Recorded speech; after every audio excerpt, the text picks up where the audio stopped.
राधे कृष्णा। जय बोलो सीता रामचंद्र भगवान की जय। श्री राम जय राम जय जय राम। श्री राम जय राम जय जय राम। श्री राम जय राम जय जय राम। श्री राम जय राम जय जय राम। जय बोलो राष्ट्र गुरु समर्थ रामदास स्वामी की जय। जय बोलो। स्वराज्य सिंहासनाधिपति छत्रपति शिवाजी महाराज राजे की जय।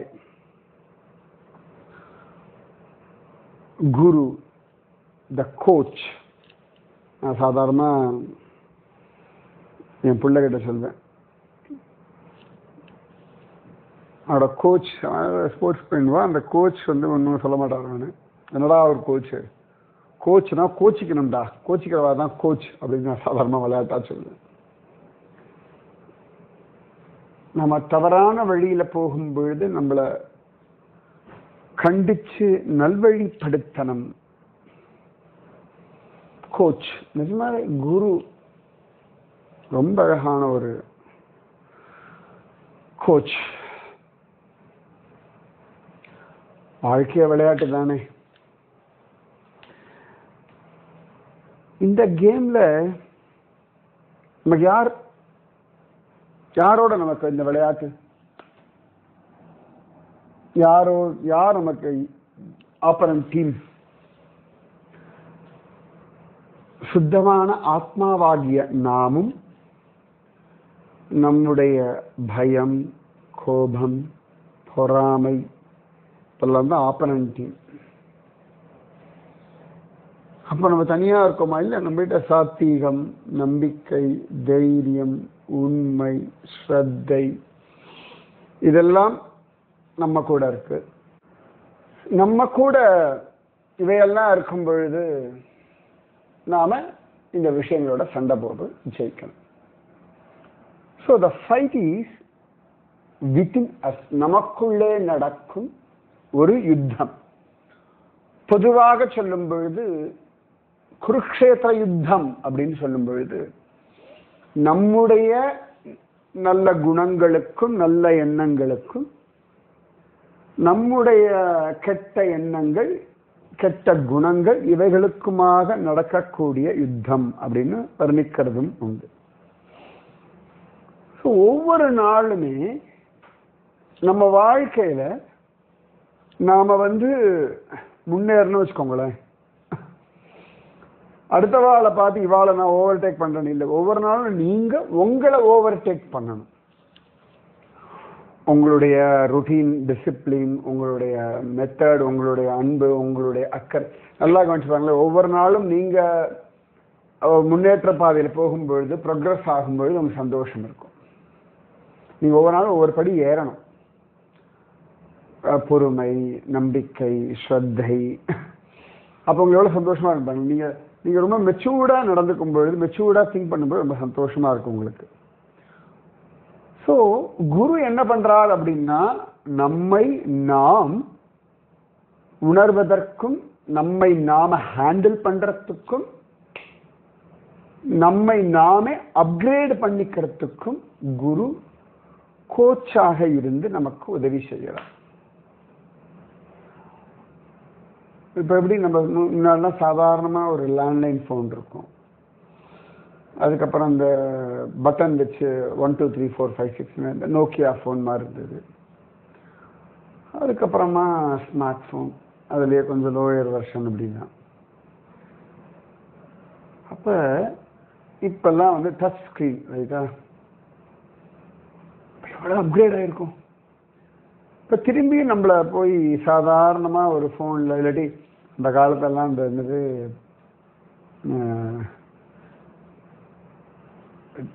டெலிஃபோன் பூத்துன்னு ஒன்று இருக்கும், ₹1 காயினை போட்டு பேசுறதுன்னு. இப்போல்லாம் தான் பல இடங்கள்ல எல்லாம் போயிடுது. அப்புறமா எஸ்டிடி பூத்து இப்படிலாம் ஒன்று உண்டு. எத்தனை பேர் ஞாபகம் இருக்குன்னு தெரியல.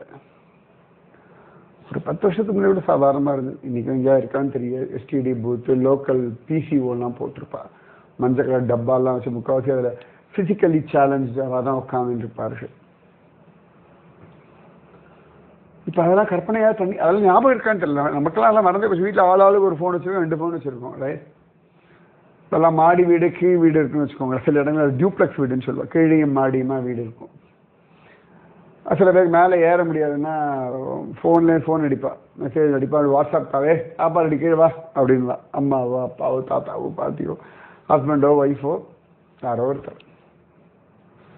ஸோ இவ்வளோ அப்கிரேட் ஆகிட்டோம். ரைட். இந்த ஃபோன்லாம் வச்சுருந்து தாத்தா பாட்டிகளாக இருக்கவா கூட வாட்ஸ்அப் வீடியோ கால்லாம் சாதாரணமாக பண்ணி பேசிட்டு பேரன் பேத்திக்கிட்டலாம். அப்போ இல்லை கீழே இறங்க மாட்டோம். ரைட். அது இப்படி யோசிப்பீர்கள் இல்லையா?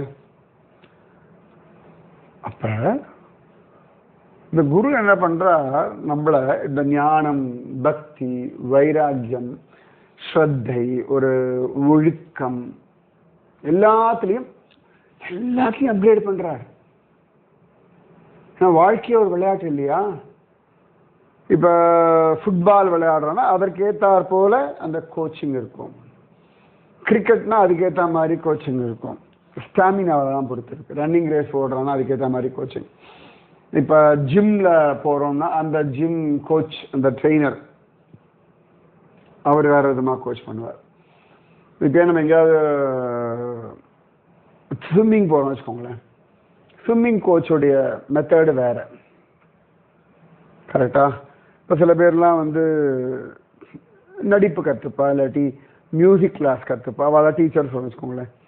ஸோ அவளுடைய மெத்தட் வந்து வேறு விதமாக இருக்கும். இந்த ஃபுட்பாலுக்குன்னு காலை உத்தேசித்து பல விஷயங்களை பண்ணுவாள். நிறைய உண்டு இல்லையா? ஸோ ஒவ்வொரு விளையாட்டுக்கும் தகுந்தாற் போல. ஸோ வாழ்க்கையில் நமக்கு வந்து பர்சனல் எமோஷன்ஸ் சில உண்டு, அஃபிஷியல் எமோஷன்ஸ் சில உண்டு, ஆசைகள் சில உண்டு, நிறைய உண்டு இல்லையா? இது எல்லாத்தையுமே ஹேண்டில் பண்ண போகிறது நீங்கள் தான்.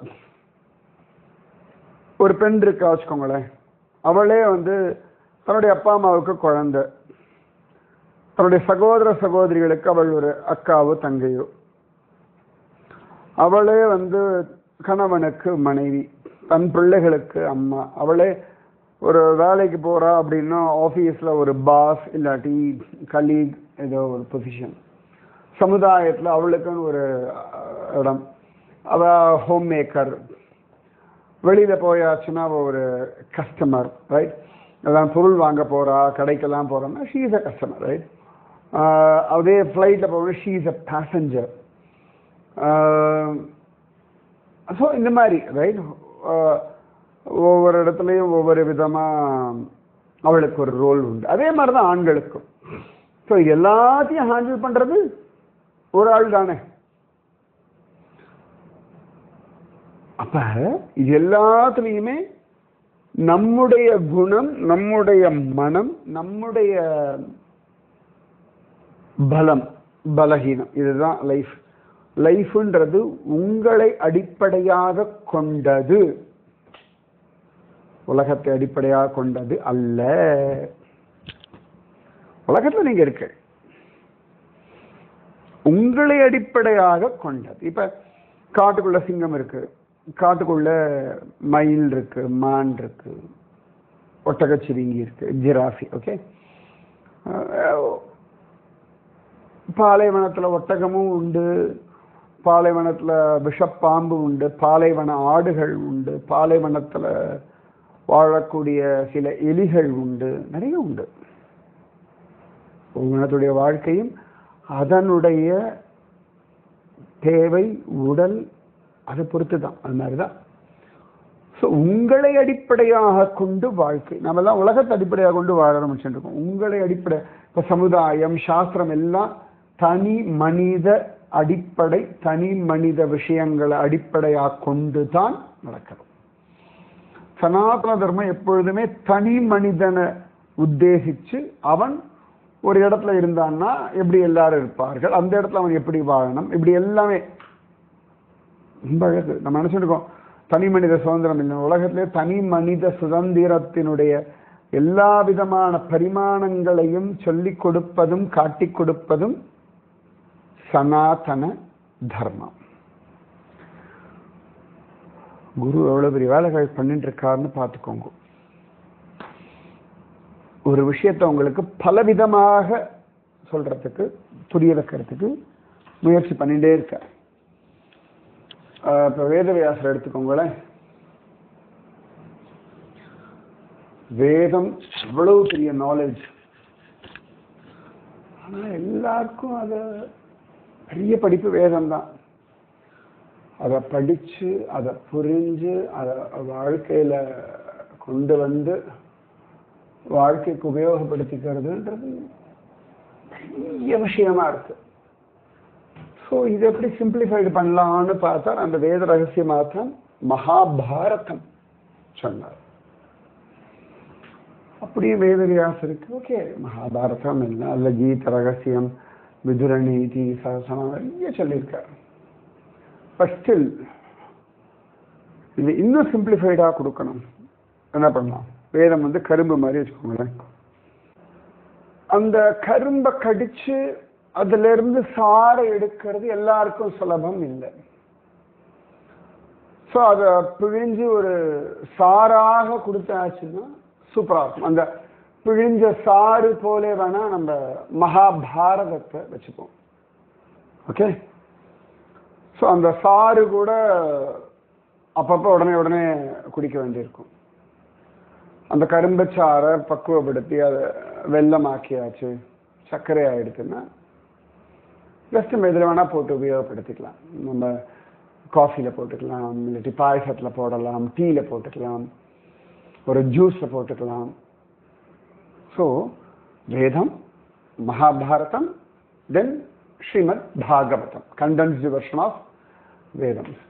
அதுதான் நிகம கல்பத்தரோர் கலிதம் பலம் அப்படின்னு சொல்றோம். அப்ப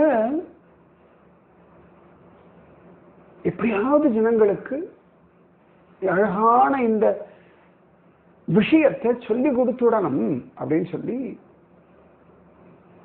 ரொம்ப பியூட்டிஃபுல்லா ரொம்ப அழகா முயற்சி பண்றார் வேதவியாசர். நமக்கு சொல்லி கொடுத்திருக்கார்.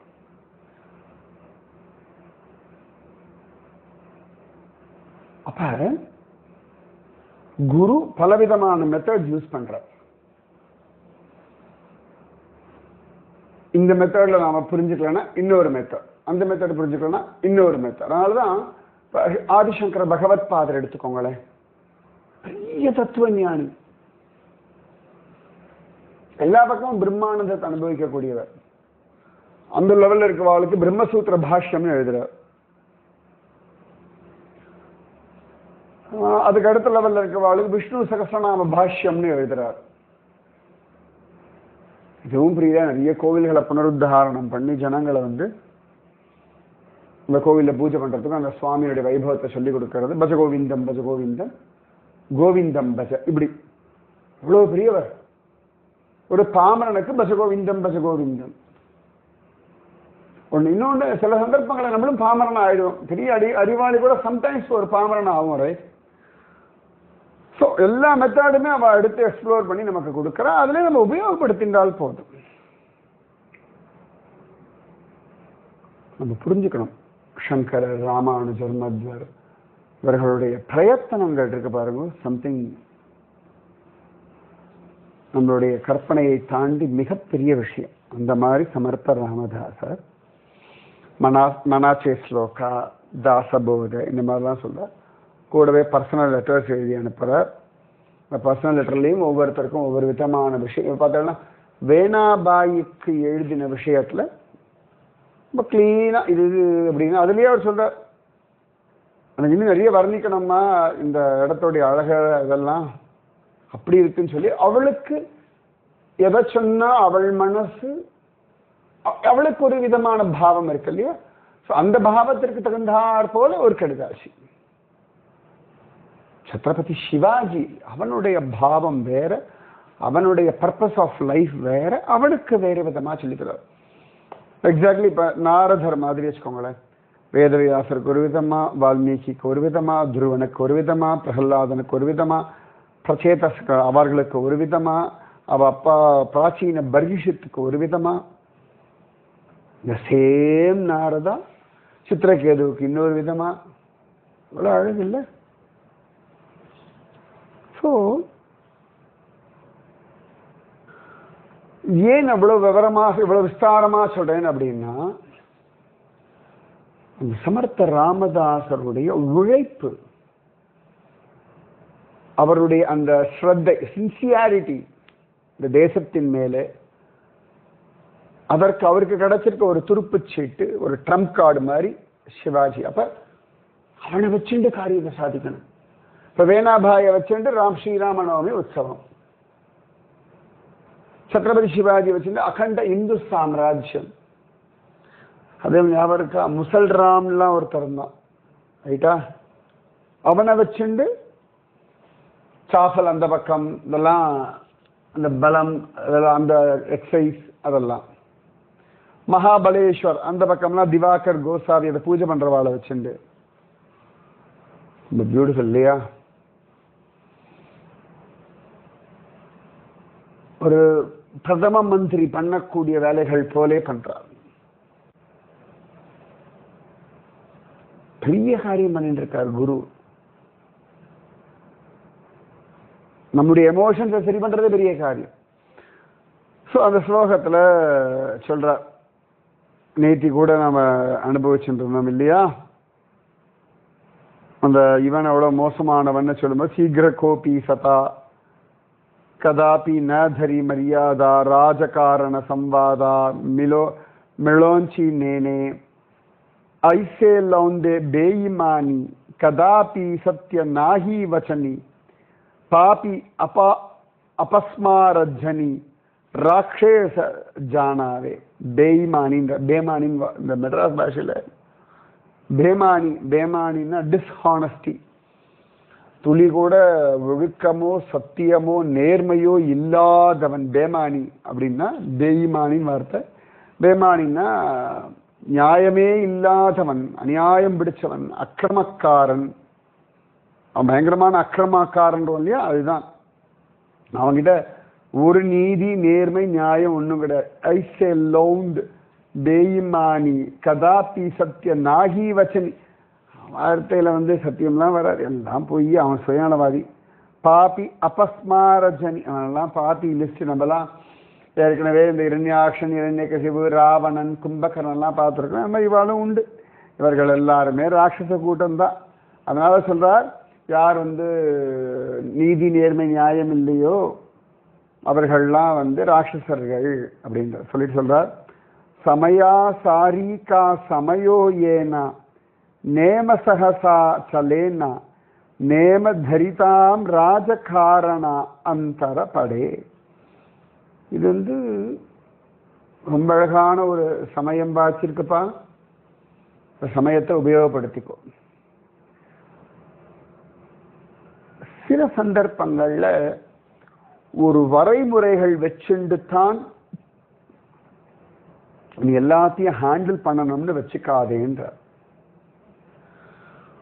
அதாவது அதர்மத்தை அழிப்பதற்கு அதர்மம் ஆயுதம். இது கிருஷ்ணனுடைய மெத்தட்.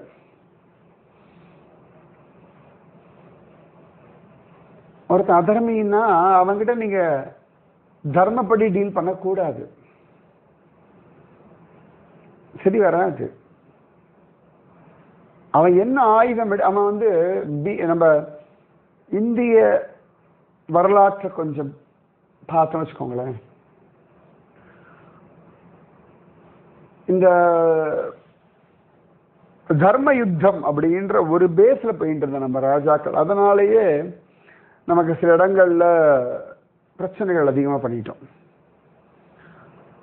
முக்கியமா வந்து இந்த கோரி முகமது, கஜினி இவாளெல்லாம் முதல் தடவை அடிச்சு வரது கொண்டு போட்டிருக்கணும். அவனெல்லாம் உசுரோட விட்டது தப்பு. இப்ப கண்ணன் வந்து நம்ம ஜராசந்தனை திரும்ப திரும்ப விட்டான்னா அவன் ஒவ்வொரு தடவையும் வரணும், பாதிகளை கூட்டுண்டு வரணும். ஸோ பூபாரத்தை ஒழிக்கணும் அந்த பிளான்ல பண்ணான் கண்ணன். இதே டாக்டிக்ஸ் எல்லார்கிட்டையும் பண்ணல, ஜராசந்தனுக்கு மட்டும்தான் இந்த டாக்டிக்ஸ். அதே பகவான் கிருஷ்ணன் பூதனா, அகாசுரன், பகாசுரன், வியோமாசுரன், அரிஷ்டாசுரன், தேனுகாசுரன், கேசி இவாளெல்லாம் திரும்ப அனுப்பவே இல்லை. வந்தா முடிச்சுட்டான். கரெக்டா? காலயவனன் வரான், பகவான் அவனை ஃபர்ஸ்ட் டைம் மீட் பண்ணும்போதே முடிச்சுட்டான். ஜராசந்தனம் மட்டும்தான் திரும்ப திரும்ப திரும்ப திரும்ப திரும்ப விட்டான். ஏன்னு கேட்டா இவனை கொண்டு பூபாரத்தை குறைக்கணும் அப்படின்னு. ரொம்ப நுணுக்கம். எப்பொழுதுமே இந்த அக்னி, விரோதி, கடன் இதெல்லாம் மிச்சம் வைக்கக்கூடாதுன்னு ஒரு வச்சனம் உண்டு, சாணக்கியர் சொல்லுவார். இதெல்லாம் கொளுத்துறோம் வச்சுக்கோங்களேன். நான்லாம் ஞாபகம் இருக்கு, சின்ன வயசுல எல்லாம் ரோட்லலாம் குப்பை எல்லாம் சேர்த்துச்சு நாங்கள் கொளுத்துவோம். அப்போ எங்கள் தெருவில் இருக்கக்கூடிய வயசான மாவடாய் அங்கேயே நில்லு, எரிஞ்சு முடிஞ்சோடனே அதில் தண்ணியை கொட்டி அணைச்சிட்டு போகணும், புரிஞ்சுதா? அப்படியே விடப்படாது, காற்றுல பறக்கும், அது வேற எங்கேயா போய் விழும், சருகுகள்லாம் இருக்குது, ஒன்னோட ஒன்று பற்றிக்கும் அப்படின்னு சொல்லி எங்களை நிற்க வைப்பா. எங்களுக்கு எல்லாரும் கூட்டுவோம், வயசானவெல்லாம் இருப்பா. எங்கள் சின்ன பசங்களெல்லாம் அந்த நெருப்பு எரிஞ்சு முடிச்சு பார்க்கறது வேலை எங்கள் வேலை. அதுக்கப்புறம் ஆல்மோஸ்ட் எரிஞ்சு முடிஞ்சாச்சுன்னா அதில் தண்ணியை கொட்டி பாதியில் கொட்டினாலும் திட்டு வாங்குவோம். ஃபுல்லாக எரியணும், ஆனால் அதுக்கப்புறம் அந்த நெருப்பு முடிச்சிடணும், அவ்வளோ. இதுக்கப்புறம் நல்லா அது தண்ணி விட்டு அதை எடுத்து அப்படி இப்போ நாங்கள் குச்சியை வச்சு கலரிலாம் பார்ப்போம் உள்ளுக்குள்ள எங்கேயா நெருப்பு இருக்கான்னு. அது இல்லைன்னு தெரிஞ்ச பிறகு தான் அடுத்த வேலைக்கு நாங்கள் எல்லாம் போனோம். ஸோ மிச்சம் வைக்கூட மிச்சம் வச்சா எங்கேயாவது அந்த தணல் இருக்கும் இல்லையா, அந்த அது அப்படியே திரும்பி கிளம்பும், காற்று விளையாடப்பட்டோம், கட கட கட கடன் எரியும். நம்ம சமயத்தில் வந்து ஒழுங்காக அடுப்பில் ஃபுல் ஊதி எரிய வைப்போம், இந்த கறி அடுப்பு இந்த மாதிரிலாம். ஸோ நெருப்பை மிச்சம் வச்சுக்கக்கூடாது. அதே மாதிரி கடன் அதுவும் இப்படி வளர்ந்துட்டு போயிட்டே இருக்கும். அதுக்கப்புறமா விரோதி, இதெல்லாம் ராஜதர்மம், மிச்சம் வைக்கக்கூடாது. அடி வாங்கிட்டு திருப்பி அப்படியே என் காத்திருந்து திரும்ப அடிப்பான், படைய திரட்டிலிருந்து அடிப்பான். அதனால மிச்சம் வைக்கக்கூடாதுன்னு நீதி. இவன் ராஜ தர்மத்தில் இருக்கான், சத்ரபதி சிவாஜி. ஸோ அவனுக்கு சொல்றார், இவங்கிட்டெல்லாம் வந்து அப்புறமா இன்னொரு சந்தர்ப்பத்தில் பார்க்கலாம், இப்போதைக்கு அவன் அடக்கினா போதும். அதெல்லாம் கிடையாதுப்பா. ஏன்னா அவன் வந்து சிவாஜியை வந்து நீ வா நம்ம 2 பேரும் மீட் பண்ணலாம், அவனை ஒன்றும் பண்ண மாட்டேன் அப்படி எல்லாம் சொல்லி கூப்பிட்டுருக்கான். சமர்த்த ராமதாசரி ஏற்கனவே பல விதமாக சொல்லியிருக்கார், அவன் கோட்டைக்குள்ள நீ போகாத, அவனை உன் இடத்துக்கு வரவே. சேஞ்ச் த பேட்டில் ஃபீல்டுன்னு ஒன்று சொல்லுவா.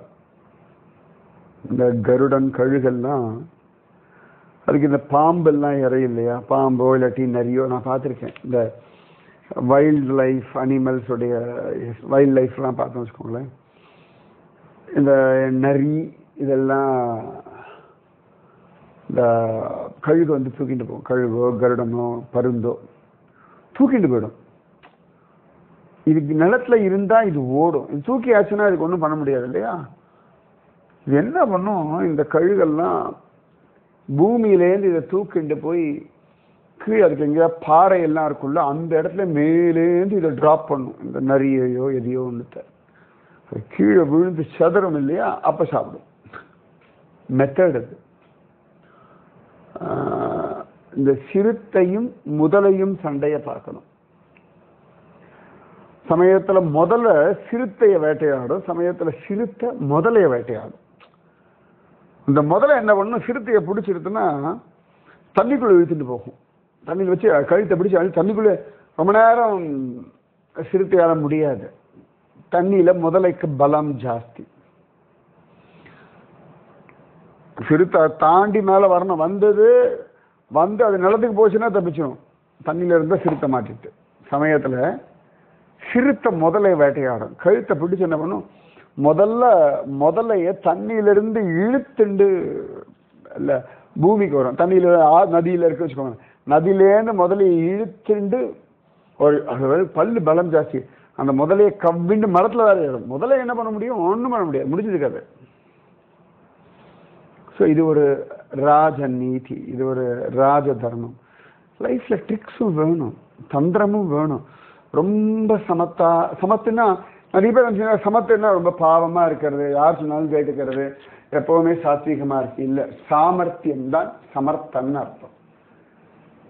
எந்த விஷயத்தை எப்படி ஹேண்டில் பண்ணணும்னு உங்க குழந்தைகளுக்கு சொல்லிக் கொடுங்க, நீங்களும் கத்துக்கோங்க. ஆபீஸ்ல ஒருத்தன் தந்திரமா இருக்கான்னா அவனிடத்துல நீங்களும் தந்திரமாத்தான் இருக்கணும். எப்பவுமே ஞாபகம் வச்சுக்கோங்க, தந்திரத்தால ஹேண்டில் பண்றதுன்றது தர்மம். அன்பால ஹேண்டில் பண்ண எது, திரும்ப எதான் சொல்றேன், அன்புக்கு அன்பு, தந்திரத்துக்கு தந்திரம், தர்மத்துக்கு தர்மம், அதர்மத்திற்கு அதர்மம். இந்த டாக்டிக்ஸ் ரொம்ப ரொம்ப ரொம்ப அவசியம். அதனாலதானே ராமச்சந்திரமூர்த்தி கூட வாலியை மறைஞ்சு நின்று அடிச்சார் அப்படின்னு. எஸ், வாலிக்கெல்லாம் மறைஞ்சு நின்று தான் அடிக்கணும், தப்பே கிடையாது. அதே ராவணன் கிட்ட இன்று போய் நாளை வா அப்படின்னு சொல்லக்கூடிய தைரியம் காம்பீரியம் ராமனுக்கு உண்டு.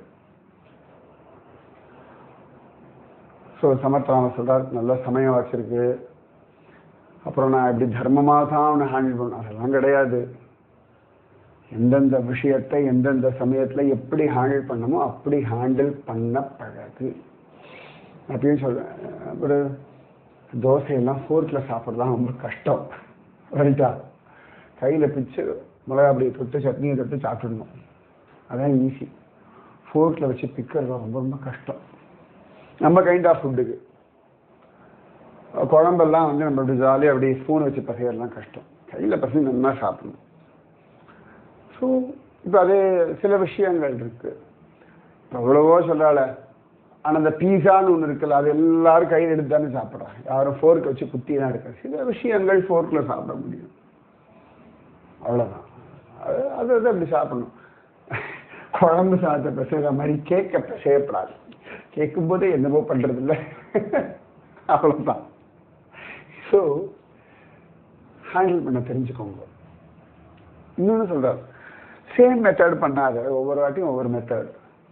எஸ், நம்ம எல்லாருக்கும் என்ன பிரச்சனைனா, நமக்கு வேண்டப்பட்டவர்களையோ இல்லாட்டி நம்ம யார் கூட டீல் பண்ணிட்டு இருக்கோமோ ஒரே மெத்தட் ஃபாலோ பண்றோம். ஒரே மெத்தட் போர் அடிச்சிடும், அவளுக்கு தெரிஞ்சு போயிடும்.